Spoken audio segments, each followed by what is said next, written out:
जी। आपको बताना चाहूँगा जिस प्रकार से सीएम अशोक गहलोत की वीसी हुई है और वीसी के बाद जिस प्रकार से कुछ फैसले लिए गए हैं,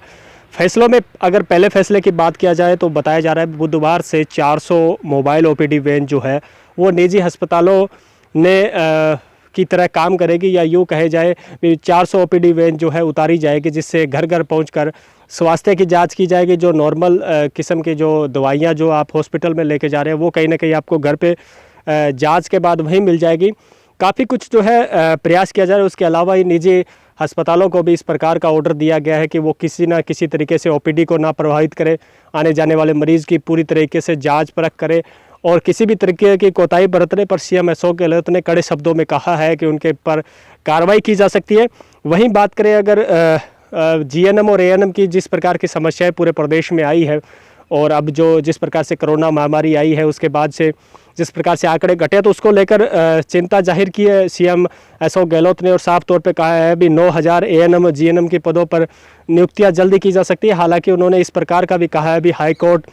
या कुछ बड़ी कोर्टों की तरफ से कुछ मामले पेंडिंग हैं, उन्हें एक बार छोड़ दिया जाएगा। नए सिरे से जो है किसी अलग तरीके से जो है भर्तियां की जानी है। और उसके अलावा सभी राज्यों को प्रोत्साहन पैकेज को लेकर भी केंद्र सरकार को उनके द्वारा पत्र लिखा गया है। जिस प्रकार से सभी राज्य कोरोना से लड़ रहे हैं, कोरोना जैसी वैश्विक महामारी से लड़ रहे हैं, तो उनको किसी न किसी प्रकार का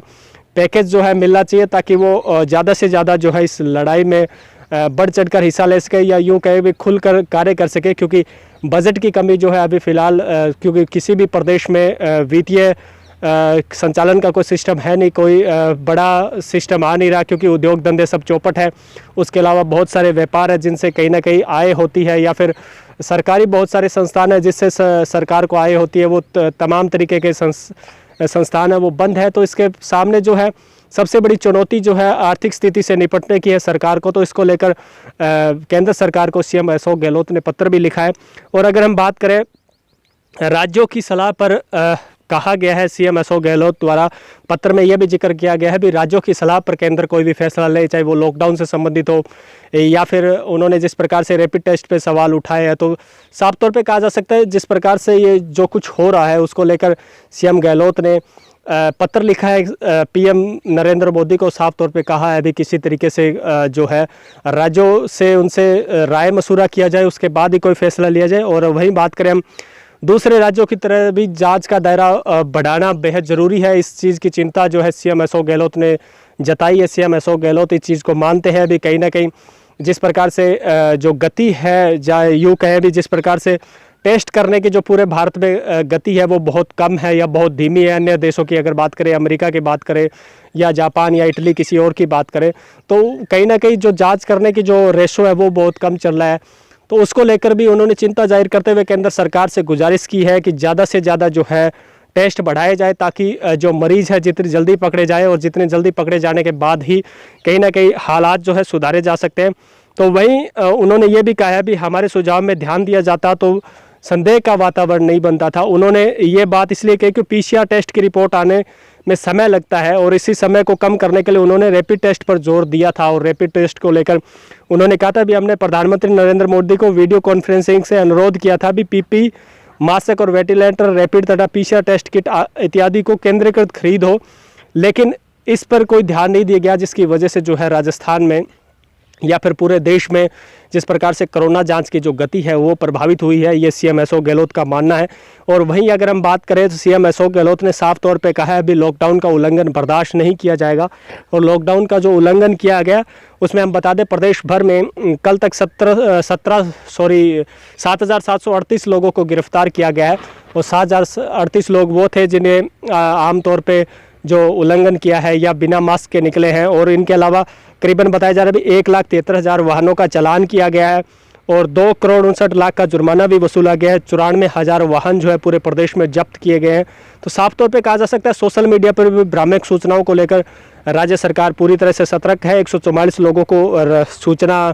भ्रामक सूचना देने पर सोशल मीडिया पर 144 लोगों को गिरफ्तार किया गया है। वही बात करें 144 धारा की निषेधाज्ञा के उल्लंघन करने पर 1652 मुकदमे किए गए, 1652 लोगों को गिरफ्तार किया है। वही बात करें राशन डीलरों की, तो राशन डीलरों पर भी सरकार पूरी तरह से सख्त है। उनको कहा जा रहा है भी सोशल डिस्टेंसिंग का पालन करें, जो आपके पास जो सामान पहुंच रहा है उसे जल्दी से जल्दी जो है लोगों तक पहुंचाए, और उसमें किसी भी प्रकार की कोताही ना बरती जाए। करीबन प्रदेश भर की अगर बात करें तो बताया जा रहा है 288 राशन डीलरों के लाइसेंस निलंबित किए गए हैं। ये वो लाइसेंस निलंबित किए गए जिन्होंने सोशल डिस्टेंसिंग का पालन नहीं किया हो या राज्य सरकार की योजनाओं में मिलने वाले अनाज को कहीं ना कहीं खुर्द-बुर्द करने का प्रयास किया हो या कहीं ना कहीं कोई गफलत करने का प्रयास किया गया हो, तो उस पर बड़ी कार्रवाई जो है राज्य सरकार ने यह दर्शा दिया है कि हम किसी भी प्रकार की